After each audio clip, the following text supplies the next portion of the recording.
I was at the airport and I saw this like Frank Green ad, right? Just before I got into security. I'm like, that company, they don't do like, it doesn't look like they do anything sustainable. At least like in their branding and messaging. Yeah, I think the fact that yes they don't. I think that's one of my favorite genius examples is they've taken something, they said, okay, we can replace single use bottles with this reusable bottle, but they've connected it to like group identity rather than you're saving the planet. It's you're part of a community of people who have this product, who connect with these values more than just sustainability. And I think that's been like the master of like one thing that they've just mastered with that. And that's really where I want to go, is that kind of hidden sustainability while still encouraging that awareness. Like you have everything you need within you to achieve greatness. Trust yourself and take action. Because I think that's something that I don't do, but like I do, like I want to do, but then I'm also like, how do you like? And that's the thing. Like you just need to start, right? And like I start researching, right, and then you have to actually take that to the next step. Like talk to people. Then where do you find people? How do you know when you're ready to talk to people, right? I think you just need to start talking to people. Yeah, like I know it's really cliche, but sometimes it just feels like you're never going to be ready. Yeah. So you just have to take that leap of faith. And like, especially like, yeah, because like D and I, we started like Trend Time Machine for fun, which is a lot of fun. I enjoyed that. And then yeah, like if you never start, then you said something really great the other day that um like when are you gonna stop checking off like your to-do list, and when are you going to start going out there and actually starting the thing that you want to? Like because you can't, like you can keep doing things like ticking boxes for your whole life, and yeah, you'll be fine, you'll probably get a good job, you'll get a good set, whatever. But when you have something that's your passion, when do you actually allocate time to do that? Because there's a certain number of things in life you have to do, right? You have to cook dinner, you have to buy food, whatever. But there's also how many of those things do you do before you start doing things that actually help you get towards your goal? Like Yeah. when do you allocate time for that? Yeah. And I guess how do you justify doing that against the other things which you should be doing?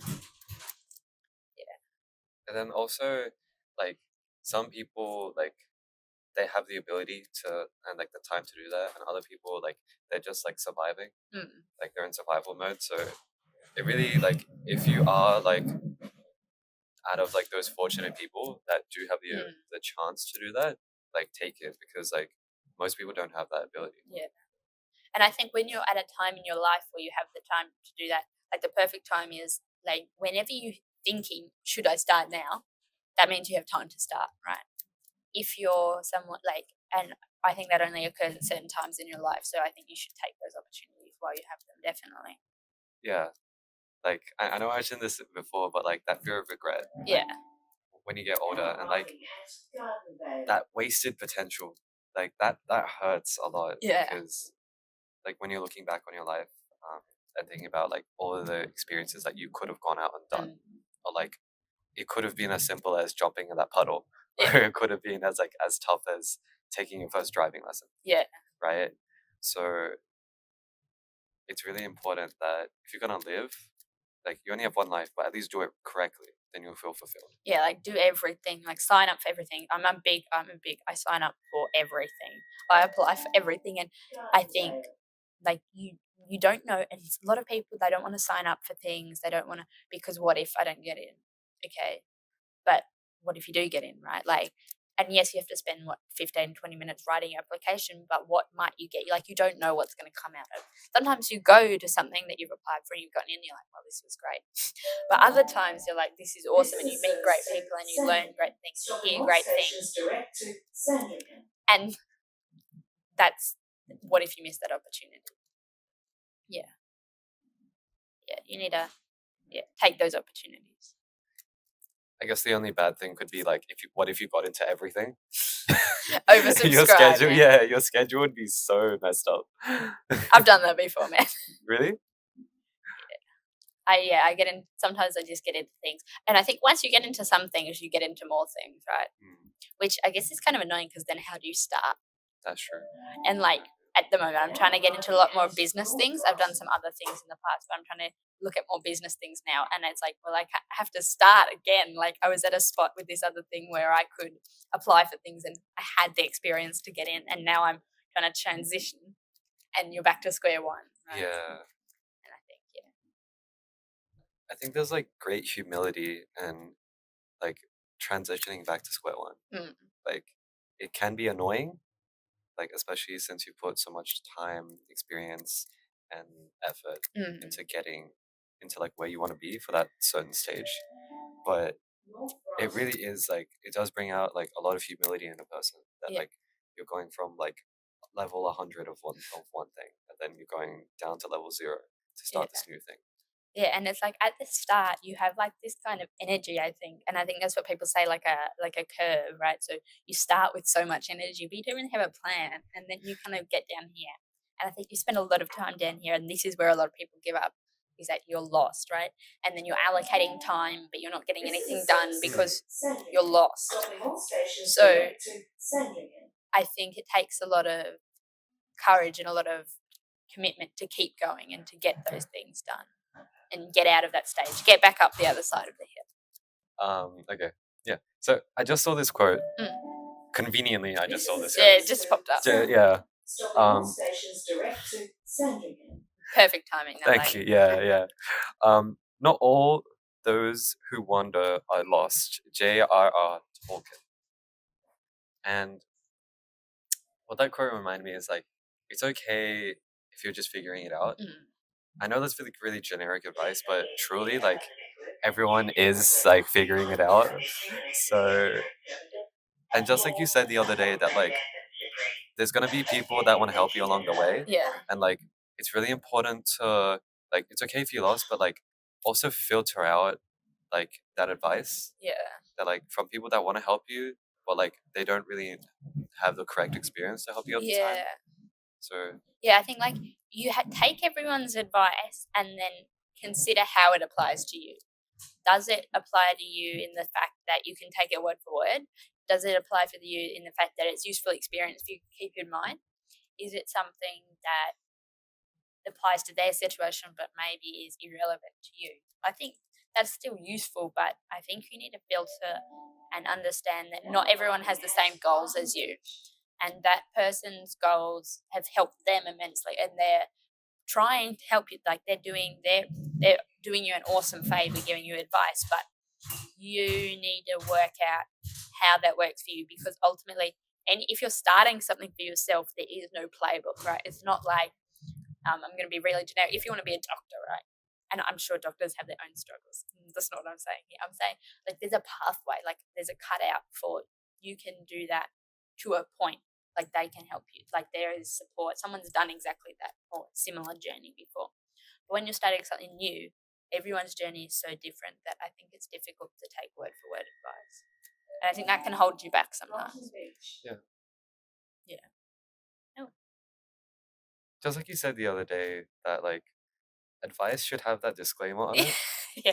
Right? What is it? Like financial advice is general and does not consider your unique circumstance, something like that, like at the bottom of I was listening to a finance podcast the other day, and at the start and the end of the podcast, please remember that financial advice is general and does not consider your unique financial situation. Yeah. And I think that's all advice needs that disclaimer, right? Yeah. Oh.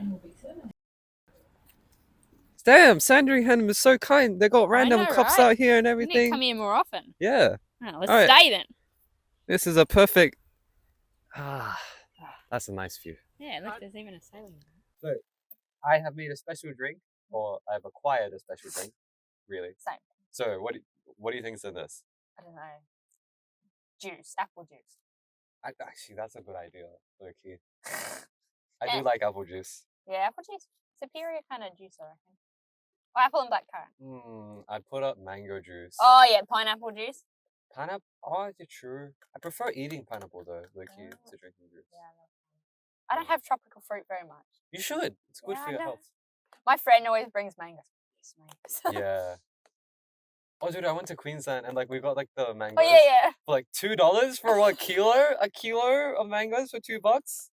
Yeah, that was it. That's amazing, man. I need to fly to Port Douglas just to get cheap You mangoes. should. You should. Just for cheap mangoes. All right. Also, I can't be bothered holding this, so we're just going to have to sit in the rain. All right, let's see if this. Wait, do you want to come in? You pour one Okay. from a long shot and we'll pour another cup to the. Baby steps. I think it's broken. Oh yeah, from last episode. It's broken from last episode. The whole thing. Yeah. Watch, it's just gonna explode in our faces. That's not gonna be fun. You've seen some episodes with Dora. There's like a big water. It's hot. Careful. Smells nice, man. I don't know if that's gonna be enough. All right. Quickly, it's melting my hands.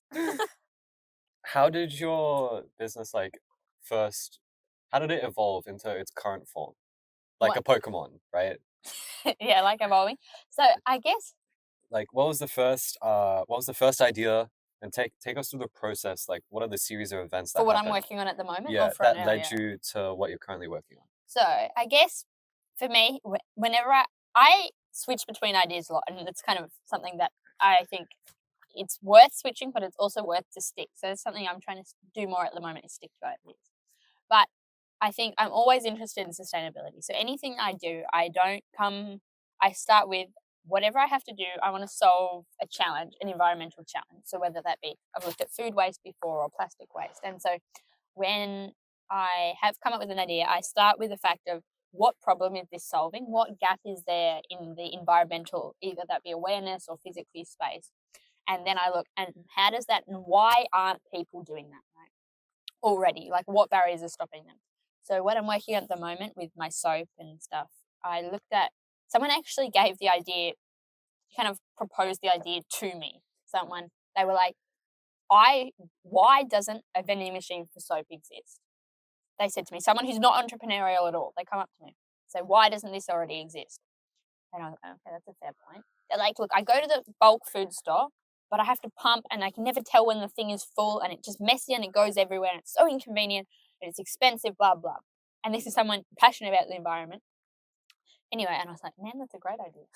So I took that and I said, okay, well, this person has this problem, but do other people also experience this problem? So that's where I'm at the moment with this idea, is looking at who is my target audience? Because I say, okay, it might be these psychographics. That's one thing I like to look at, and this is kind of off topic a little bit, but with target audience, I think you really need to define that by psychographics first, not demographics. Who cares, 25-year-old females who live in Melbourne? Like, cool story, like that's helpful.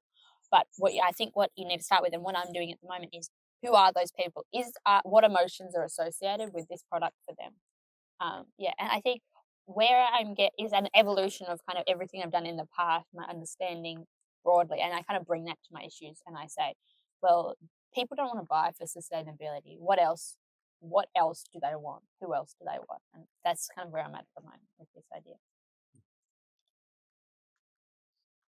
Yeah, because like you hear a lot that like, oh, our demographics is 15 to like 30-year-olds in Melbourne, but the psychographics, that really reminds me of two things, like A, consumer psychology, and B, going back to that shared sense of identity. Yeah. You know how like companies still do this, but celebrity endorsements, that like they want to aspire to be like, just like you said earlier, they want to aspire to be a certain person. Yeah. Like for example, Rihanna, she has her fancy beauty brand. Yeah. And like people want to be like Rihanna. So there's that shared sense of association that like, oh, if I could get this product, I can achieve outcome X. Yeah. Right? Or I can feel like outcome Y. Yeah. And focusing on that from like the start when you're validating your product, it's like extremely crucial. Yeah. Because ultimately, like, if you matched me to everyone else in my demographic, I don't think we're very similar at all. So if you advertise a product to me and say, this is what all other people in your demographic like, that's not what I like. I'm not going to buy that. In fact, I'm going to steer as far away from that as I possibly can get. So you need to understand what is your consumer thinking. And yes, I guess it matches partially with demographics, can help guide you. like there's some people who are similar tend to like similar things, but like that works for a lot of companies. But also the companies who I've been looking like cult branding. The companies who really achieve that is not because they say, you 25-year-old women come over here and buy my product. They say, if That sounds a bit creepy, not gonna lie. yeah, like, I ain't advertising my No product one's like that. advertising like that. Yeah, no. And like if you were, how many customers are you getting, right? Really, yeah. So it's when people can see themselves, I think, and that's where you need to start, is who are you advertising for, and getting those interviews. And I think interviews are talked about a lot more in the business to business space. Like if you're doing that kind of thing, there's not a lot out there about business to consumer interviews that I've found to start with. And I think that it's so important, and it's emphasized so much more in business to business. And then with making that business to consumer, it's just as important. Because it really does help you to understand, also with branding, how your consumer thinks about what you are. You have, like, as a founder, or even as like founder, creative, art person, whoever you are, like you're trying to sell a product, like you have a certain viewpoint and perspective for like, my product is X, it does Z, right? But then your consumer will think about your product differently. Like for example, you could think about, I'm going to take Costco as an example. You can think about Costco as like a certain brand, and I would think about Costco as a certain brand. And like we would have those different associations. And that really helps when you're thinking about like branding and marketing, because then you understand how to position a product for different types of customers that you have. And using their words back to them. Like I know, like that's kind of the biggest thing on the internet is like, oh, you should use their words back to them, but it's like known for a reason, right? Like if you can identify what people are saying about a product and say that back to them, there's one thing, when you're advertising to people, if you can say to them the words they're saying to themselves when they're choosing a product, at least when I'm looking at products, I look at that and that's like, I want that. Like, why does that product know what I'm thinking? And if you can do that to customers, they instantly feel connected to your brand. And even if they don't buy it then, they remember it.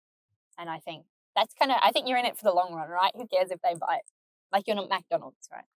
You're not like, and especially when you're working with higher value, like you're building this community, which is something I've been looking, like building a community around a brand. Like you need that identity. That really reminds you of the Jobs to be Done theory Yeah. by Clay Christensen. His theory was that like each and every product has a certain job to fulfill. So for example, if we had an umbrella right now, it would protect us from this rain, like a really big tent. Yeah, right? That's the job that we would be that's the job that we would be doing right now. But yeah, and it's really important to speaking of that, wow, an umbrella. That's So fun. convenient. Okay, thank you very much. Job to be done, fulfilled. Yes. I don't know what the brand of this umbrella is. They haven't done very good branding. Yeah, they should brand this as like a premium umbrella, like a protective experience or something. This umbrella though, like I have no idea what this brand is. My other umbrella has a brand. Now I can't remember what the name of the brand is, so working on it. But they are very much a branded umbrella, and it's branded for a purpose. And I think they've really, you probably can't hear me, but they've really taken it and said, they've connected to identity. If you're a busy professional who's an urban, you're transiting to work, you're busy, and it says something about you. And I think that's where the branding comes into things. So there's two types of companies, really. That's a good question. How would you brand this umbrella right now? This umbrella right now? Right now, yeah. I think, I'll go different. Besides us getting wet. I think it's for people, you want to have a fun day at the beach. Yeah. But, the weather's not there. You're a little bit rebellious. You don't fall in with the trends. You're going to the beach when it's rainy, not when it's sunny. You want to be connected with that identity. You're a rebel. You don't conform with society, and you're better than. I don't know what the design was. Design's not my strong suit. I would brand this umbrella like for you and your loved ones. Yeah. Like if you have like D would, I think this would be targeted towards D, like couples, right? Yeah. I mean, like you could have you go out into the rain, it could protect your loved ones from the rain. That'd be like romantic in like a filmy rom-com kind of way. Or you can even do the sad person without the umbrella. Someone goes up there, puts the umbrella over. There's a TV show. What show is it? Really famous like sitcom kind of show. and they have an umbrella. That's how he meets. How I Met Your Mother, Yeah. And they had the yellow umbrella. Yeah. and that's how they meet. That kind of advertising. That's one of my favorite TV shows. That's a great TV show. Yeah. This is the community chest. And yes, it looks a bit water damaged. That's because it's raining outside. Anyway, I had such high hopes for this box. I really did. I had this idea that, oh, we're going to have this segment and like the guests would pull out questions out of the box. But as you can see, this box has life. Life has been done to this box. So, let's try pulling out a question. Very carefully here. The mental models that helped you to deal with failure. Okay, there we go. We haven't done that one yet. Okay. I don't know. I feel like I need to get better at mental models. Actually, no. I think that I move quite at the idea stage. At least I move quite fast. So I kind of get stuck at a point, but just to start with. So kind of when I fail, I think you just have to get up and move on. Like I'm quite a simple person in that regard. Like I think you kind of have to look, okay, this didn't work. But I know people say like don't keep your eyes on the future, like look down at the step that you're going on. But also I think if you have this is where I want to be, any failure, you can kind of just keep that image in your head and you say, like, I'll get there one day. And then if so, you better keep working towards it because if you don't, you ain't going to get there. Yeah. So I think that's kind of how I approach it from a very simple, like I guess that's quite simple, but yeah, you're going to get there one day. You better keep trying. Otherwise you're not going to get there. Like, I think, yeah. And like goal setting, I know a lot of people like goal setting. I like goal setting, but I'm not very good at it, right? Like I kind of just say, this is where I want to be. Let's just keep going. Like just throw it at the wall and see what sticks, right? You get the one there, I think. Yeah. Yeah, that reminds me of I went to like a vision board workshop yesterday. Oh, that's cool.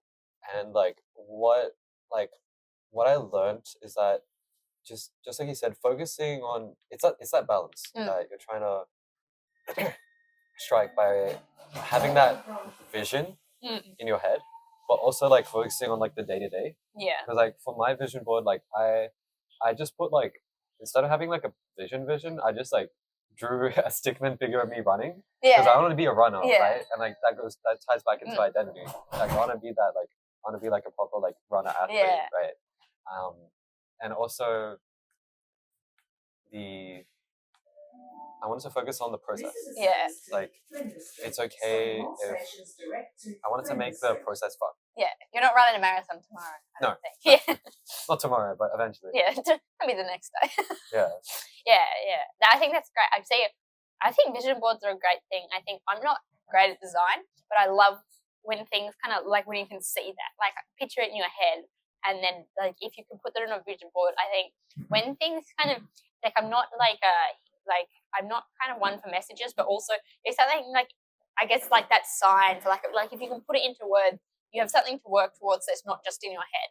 And I think that's another thing that it's really important. This is kind of a little bit off topic, but segue here. Like when you have other people you can talk to about those things, so it doesn't just live in your head. Like it lives in words and conversations as well. And I think if you don't have those other people to talk to, I think things get lost in your own head, right? You're like, is this a good idea? Is that? And you kind of don't act. I think when you can see it with other people, or you can see on a wall, even if you can't speak to other people, that's when you know, like, there's something that you're working towards, and it's not just you. Like, it's out there. Yeah. Imagine you did not start pursuing your passion. Go back to the beginning of that moment where you did begin. And like imagine how different your life would look like if you did not go for it. There's alternative timelines, right? Multiverse kind of. Yeah. I like that actually. I think I'd have a lot more time, but I think I'd be bored. Like I think I love being busy, and I think if you don't have that purpose for you, you kind of end up just going in circles. But like you go in circles when you have a passion, but it's kind of in the direction, right? And I think if I didn't have that, like there'd be a lot more like kind of empty time. Like what are you working towards? And I think like I wouldn't have met as many people. I wouldn't have kind of gained. I think I'd be a very different person. Like in terms of I think working on that, I'm still working towards getting something off the ground, but the amount that I've learned working on it, I think without that, like I don't know who I'd be, man. Like it would just be quite different. like not as fulfilling, not as fun. And I've learned so many, every idea that I've worked in, like I've looked at food waste things or plastic things or even social media things, like you learn all those skills, and without those skills, like I think I'd have a lot less to go on. Yeah. So yeah, and I think this part, like I'm not going to stop, like I'm going to continue, right? And I think as I go there, when I get somewhere, I have more people to talk to. It'll be a bigger, like building that community almost is. Yeah, I think that's really cool. Like I don't want to imagine my life without it, man. Yeah. So the business or first ever try. Yeah. Making a business. My first ever try as a business. Okay. So I've had a lot of ideas. I think where I can remember my very first idea was at the end of, it was like when I was like maybe like 12 or something. It wasn't very odd. I lived in this town that didn't have a pool, a small town. And I said, okay. It was really hot at primary school. We were stuck outside. I said to my friends, I said, we need a community pool. Let's start a community pool. Anyway, my friends were like, okay, weirdo. Anyway, and so I was like, no, so I remember I would go down, we thought, okay, let's just buy a blow-up pool and put it on the tennis court. No one ever uses the tennis court. Let's use that. And so it was kind of this, okay, well, what do I need to buy? It was very simple, right? There's no business plan, no business model. Let's just buy a pool and put it on. No, but even then I remember I learned about like what's an ABN. Like that was I learned what an ABN was, right? And then learn, okay, well, these are the costs that I have to put in. What would we have to charge people? What would we have to charge people to make their property? Do we need a lifeguard or board? Yes, probably, but did I know that? No. So, okay, well, we need fencing. So do we build fencing? Do we put it on the tennis court? And so obviously it was a completely ludicrous idea, but I think that was definitely my first point of what business could be. And I remember it was extra funny because I was like, yes, let's do this. And I was like, this is the most exciting thing. My friends were like, you weirdo, like what are you doing? This is never gonna work. You're a lunatic. But I was like, no, this is it, guys. They were all like, no.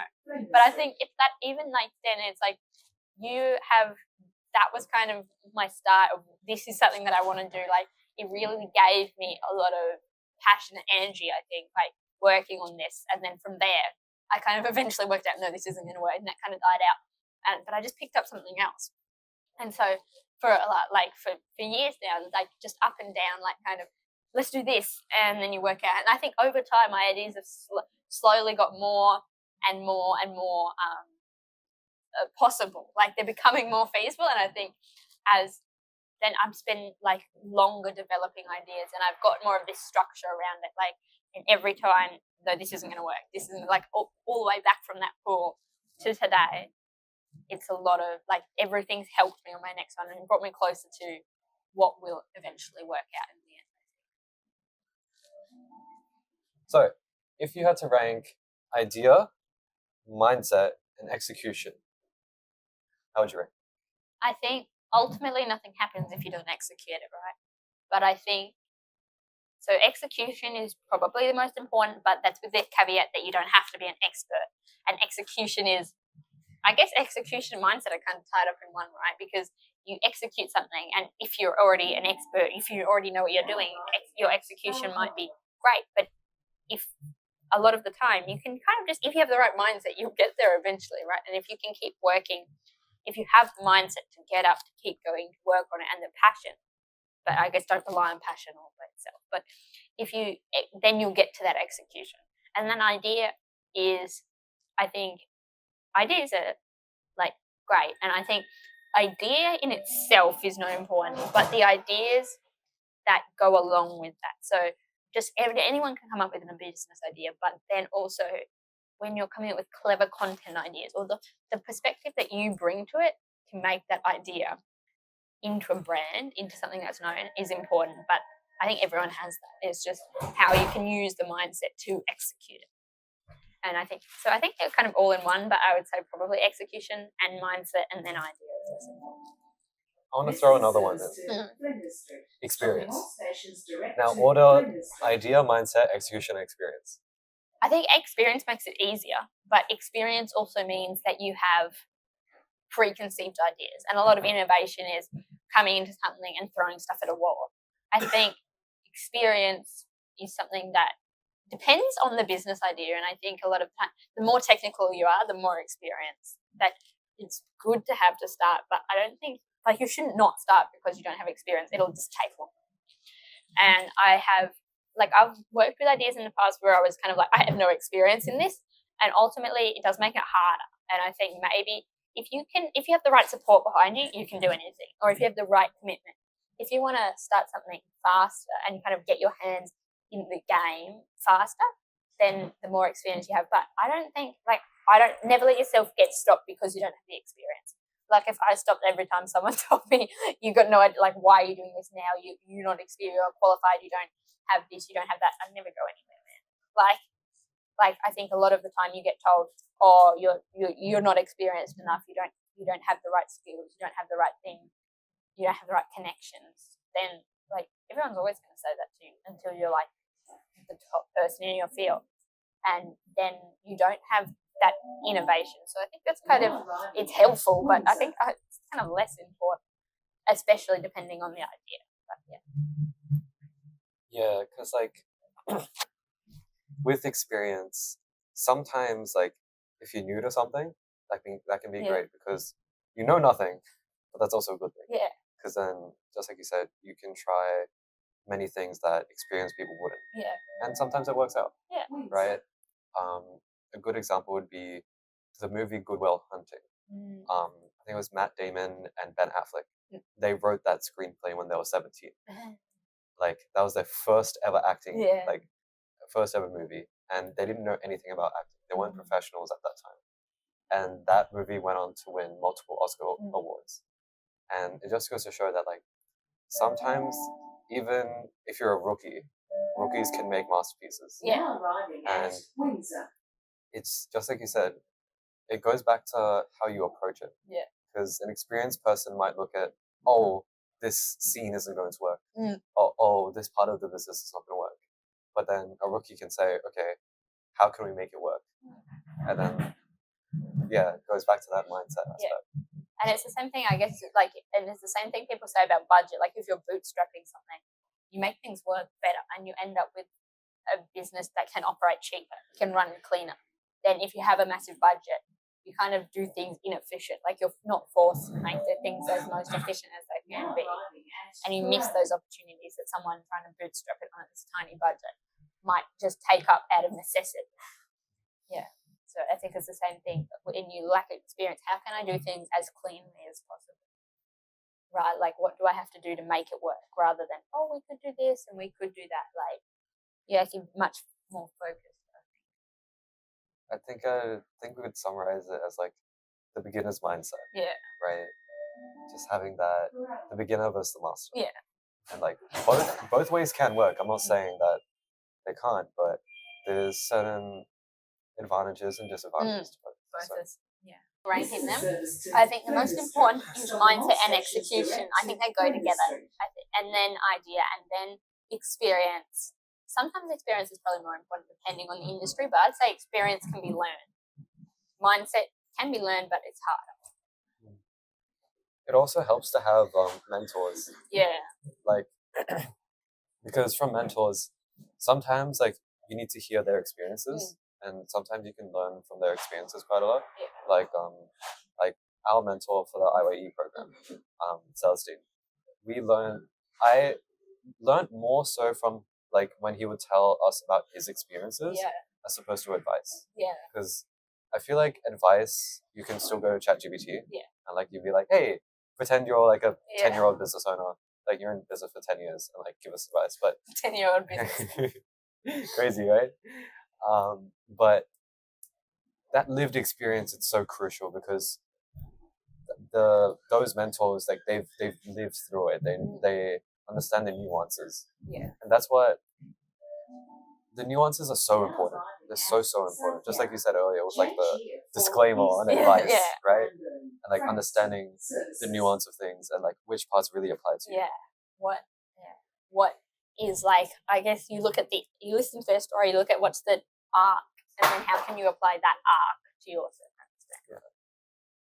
Or sometimes like it doesn't apply to you and like you just have to learn that like, okay, maybe this part applies. Yeah. But maybe the other part will apply later. Yeah. Hold that in your bank. Come back to it later. when do you have to be a bulldozer, and when do you not have to be a bulldozer? I think when you need to get something, depending on the situation, if you can see something, sometimes you have to act now and apologize later. Like, you just have to go for it sometimes. And I think that's something I'm working on in bulldoze more, right? Like, that sounds really bad. Like, I think sometimes you have to know when the people around you will support you for that, or when the people around you don't apply. Like, sometimes if you're in a supportive environment where you sometimes just have to say, trust me, I'll come back. And I think that applies even more if you're working in a team or in a group. I've done a lot of work kind of by myself rather than rather than in a team. Like, I wish I could be in a team, but a lot of it by myself. But I think that's even more when you're in a team. And then by yourself, sometimes people around you, I think you have to evaluate, what is these people's point?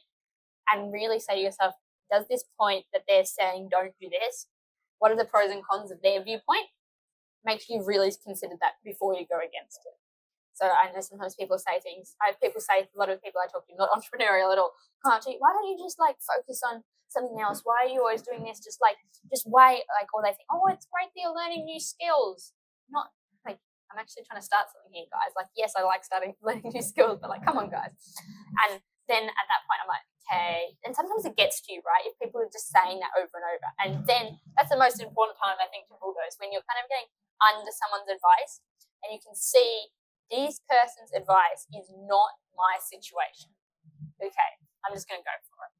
I just have to kind of put that out of my mind. I know their point. I see their point, but that's not me. That's you. And then you just have to go for it. And I think also it's kind of like the go fast mindset. Like, yes, there's time for learning, but sometimes just go for it. Apologize later. Yeah, it's just like either you it's like don't ask for permission, ask for forgiveness. Yeah. And like just like you said, there's nuance in that like sometimes you got to go for it, and sometimes you really got to like understand what the situation in front of you is. Yeah. Oh, okay. I'm gonna do a quote. Got time? Quote time. Okay, which one sticks out to you the most? You're allowed to be strive not to be, but rather to be of value. Find who you are and do it. I can accept that. Yeah, anything. I don't know. Which one is your favorite? Which one stands out to you most? Believe you can.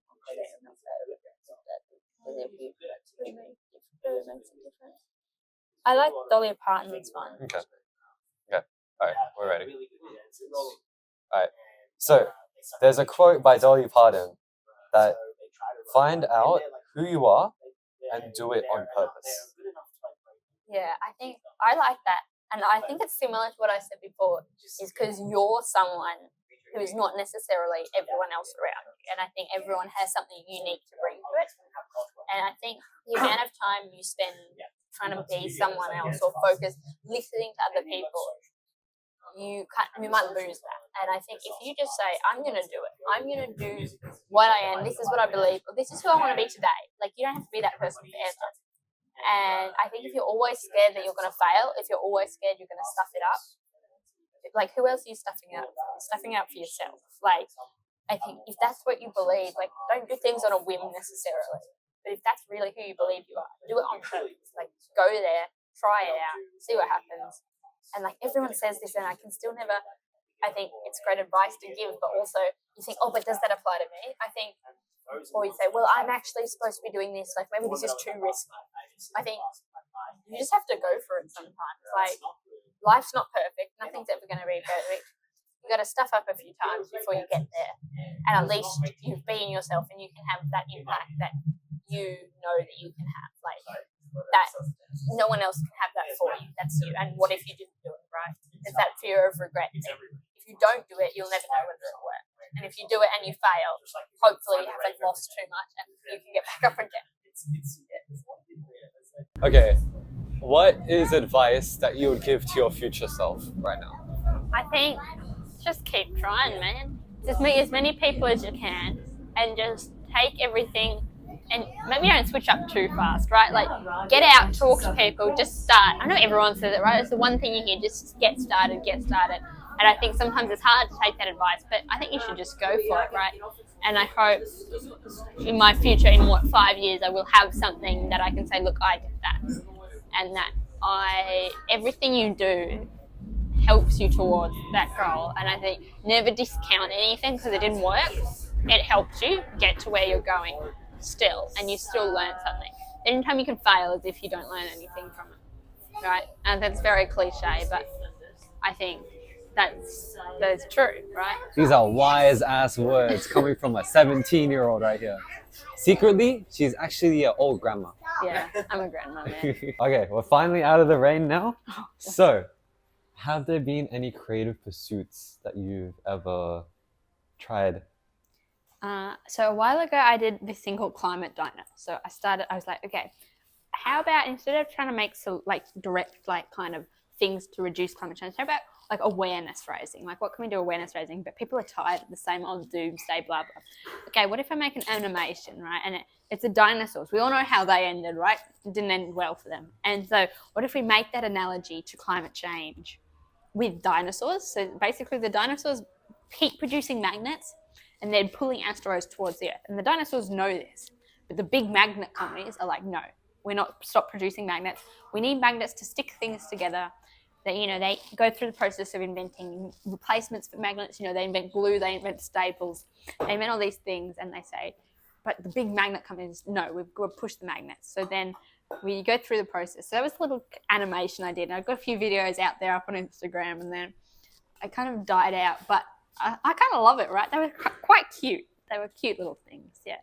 And I like the storytelling process. I think I really like the content side of things, and I think with kind of the branding I'm doing at the moment, when I kind of get that off the ground, like that branding is going to be a massive thing for me, and making funny stories for people related to that. Yeah. Yeah, like there's like a good quote where like marketing or advertising, it's where art serves capitalism, and the storytelling aspect of that is like so crucial and so key to positioning your messaging. Yeah. And I checked out your IG for Climate Diners. It was actually really cute. You should genuinely continue it. It really reminds me of Notion. Yeah. With the art style and like how you've gone about doing it. Like low-key, you should use it for like the branding for your company. Yeah. And like you could have like D, like the audience can't see D behind camera, but what D did is that he did Hammy Presents, and Hammy Presents is where the very sad hamster meme, where the hamster would go around with a voiceover and like explaining normal things, and like you could do that for like, you can do that and like incorporate storytelling in whichever approach that you see fit, and that would like be really powerful like messaging, because people really love that when you actually go and put that extra effort, because nowadays like you can just have like AI generated images and videos, and like sure it might look great, but people know that you just use Sora or you just use like Google's VO model to generate the image, whereas like taking the extra step to actually go and do it, putting in the hours, like people just appreciate the human efforts way more.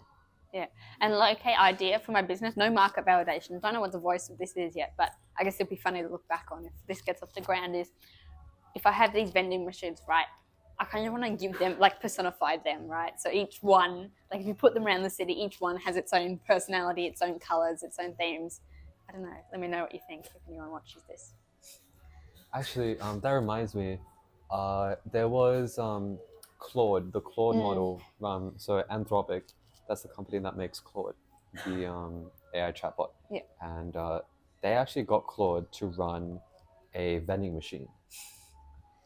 It didn't work because the vending machine was serving world-class journalists, and the journalists like manipulated the robot into giving them free snacks for everybody. I'm not kidding. Like within like the first like 2-3 days, immediately free snacks. And yeah, seriously, like Claude's instructions were, hey, you need to run a profitable business. And it was in the negatives for a long time. However, that was without any like guardrails. So just like you said, with the personalities, that like it's definitely possible. I'm not sure if the tech's right there yet right now, but that doesn't mean that like you can't start trying and like start like putting it into like if you get your hands on like an old vending machine, then like it's still possible that way. So yeah, like try out climate dinos, like because low key you could put that on like a water bottle and beat Frank Green. Yeah, Rise of the Climate Dinos, guys, which is extra hilarious. I can't even draw a stick figure, man, like that. So I can't draw, like we were talking about, if you don't know anything, you find a way to make it work. I cannot draw for the life of me. I spent hours drawing this one dino, copy, paste, add a little hat on it. Call it a day, right? No need for fancy art. Just get it done. Like, that's where Climate Dinos was. I like the simplicity of it, and it looks clean. That's like another thing, because like it just looks really good. You like seriously, you should continue Climate Dinos, and like if you end up like making physical products, like genuinely use it. Yeah, I think I will. I kind of miss him. But yeah, no, it's good that you went out there and like tried that like pursuit, because like most people, A, they won't try, but like B, if they do try, they won't like fully go through with it. But like it's good that you had that experience, because like you can add that to your portfolio. Yeah, I forgot about him. I was looking at something. I had a portfolio the other day, and I completely forgot about him. Don't forget about your ideas, guys. One piece of advice. It's just it's always handy to have that resource to always fall back on and be like, oh yeah, we did that. Yeah, it was great.